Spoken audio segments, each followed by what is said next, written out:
As we continue in our service, we come to a time of generosity. We come to a time where we thank God for God's generosity, and we thank you for your generosity as a congregation.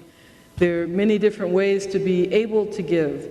There's a QR code that's showing on your screen, and there's a giving station in the back for those who are in the sanctuary. And we also receive mail at 474 Ridge Street Northwest. We want to invite Johanna Hardy, our Vice Moderator, to come forward.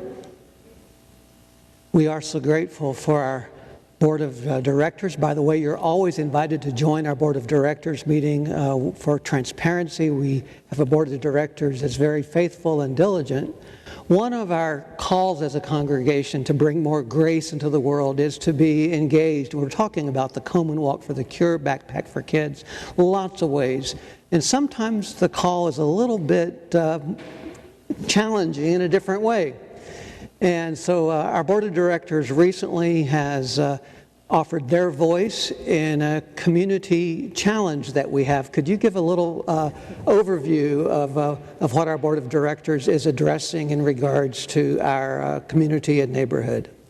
Right. So for everyone's awareness, DC is planning to move the central cell block about a block and a half from the church at the police substation right on New York Avenue.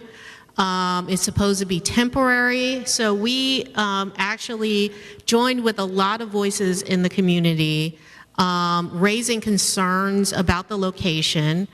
And it's not about not in my backyard. Let's just be clear about that. The concern is that this is supposed to be temporary. We have a portion in the letter that seems to suggest, okay, they might be just simply exchanging one inhumane location for another, given that most of the new cells will be in the basement of the building.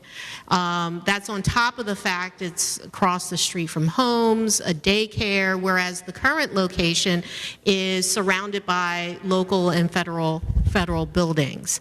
Our concern is that they just looked at the cheapest solution instead of what would make the most sense, what would be the most humane. So we joined with a lot of neighbors, our local ANC commissioner, and others raising concerns, asking for dialogue, asking for communication, and ensuring that whatever the decision is, it's one that's humane, one that makes sense with regards to whatever neighborhood it's in, and those sorts of considerations. So it's part of our, we're part of a community here physically, and we want to be able to support that community and be a part of that community and help voice concerns when they arise. And the letter was very well received by our Commissioner, Rochelle Nigro, who distributed it broadly, including on social media.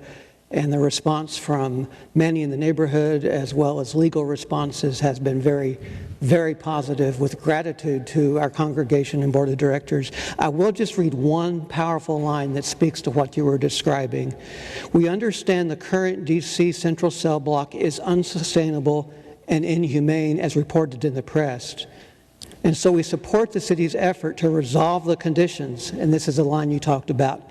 However, we are deeply concerned as to whether the city is replacing one inhumane environment for another. And I'm grateful that we have a Board of Directors and a congregation that really stands for humanity and equality and fair conditions, and we'll continue to monitor this situation and keep you posted as a congregation. And thank you, our Vice Moderator, Johanna, and our entire Board of Directors for this engagement with the community, one way of bringing God's grace into our neighborhood. Amen. Amen.